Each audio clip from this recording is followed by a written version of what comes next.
Steve had been in his first year at Sanford Business School, and I had decided to convince him to drop out of business school and join this company that was about 30, 40 people at the time.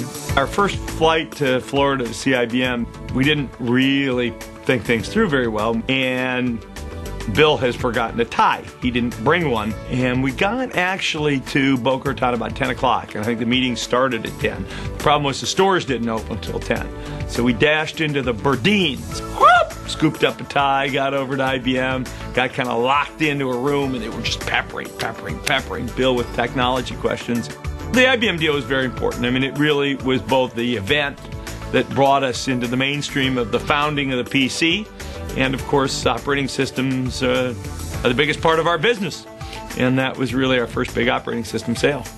We wrote the contracts in such a way that if other companies came along and did similar machines, that we had all the licensing rights for the other PC-compatible machines. Nobody really thought software was going to be like a fantastic business. And Microsoft was the first company that really focused on software, first as the operating system, but then playing a huge role in the development of the applications and the entire ecosystem.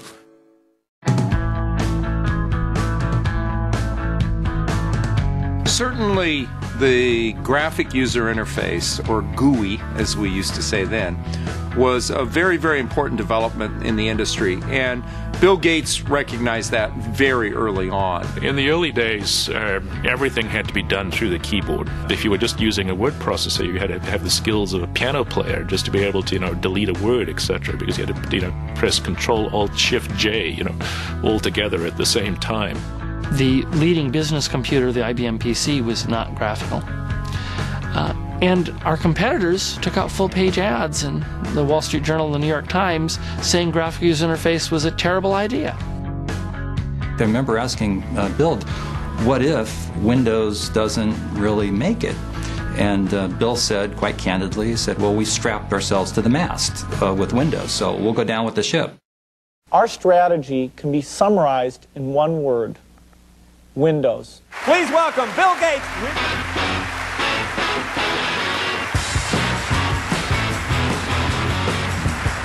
Windows 95 is so easy, even a talk show host can figure it out. Well, a defining moment this week for a company that dominates its field like few others. We'd gone from being these sort of bunch of obscure geeks in Redmond, Washington, to somebody who was on the nightly news.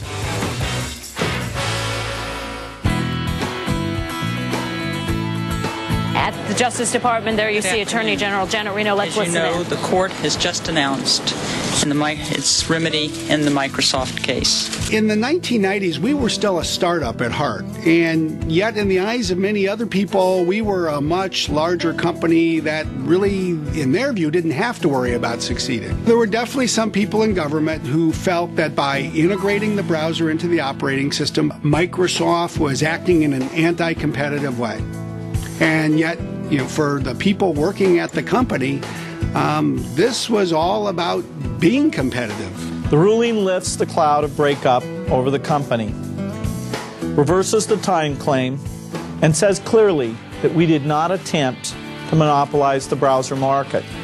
While the antitrust trial was difficult, it was part of the growing up of Microsoft. Part of growing up is developing a greater sense of awareness of how other people perceive you and bringing to that a greater sense of responsibility.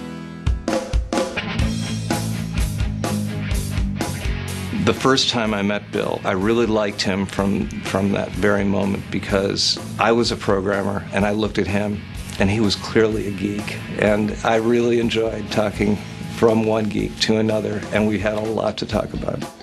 We had a lot of people who were slightly introverted, very intelligent, probably to some extent in their life had never really fit in. And Microsoft was probably the first time in their life where they've been around hundreds of people just like them. And so it was an environment where the intellect of these extraordinary people fed on each other.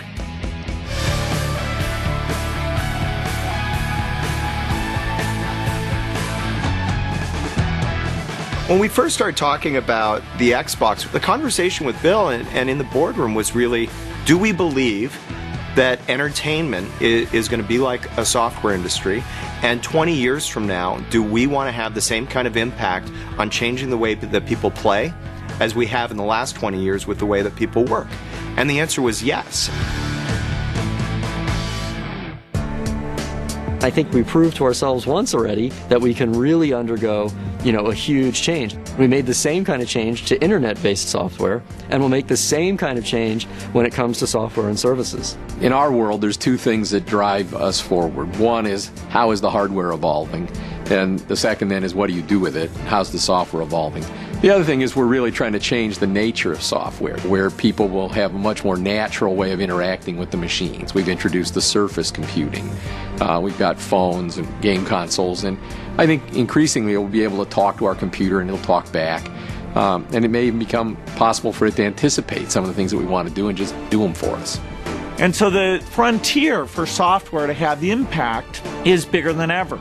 Once you get the internet, you can connect up in a way that you're essentially running a computer program that's using both computers. So it's not just the browser where you see information. That's a very big thing, but it's also a whole new way of looking at computing. When you get the internet explosion, it creates the opportunity for these services, and we're just really at the beginning of that services wave. That's the thing that Ray Ozzie has come in and is driving all our products broadly to seize that opportunity. At this moment in time, I see nothing but opportunity as we're moving into a world where the internet has taken a very big role, and our vision really is to build compelling experiences that bring together the power of the internet with the magic of software across a world of devices.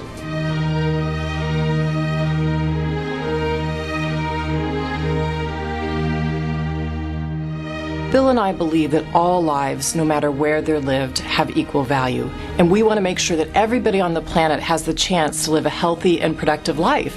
So we have the foundation focusing on 3 key areas: global health, extreme poverty, and also strengthening the U.S. education system.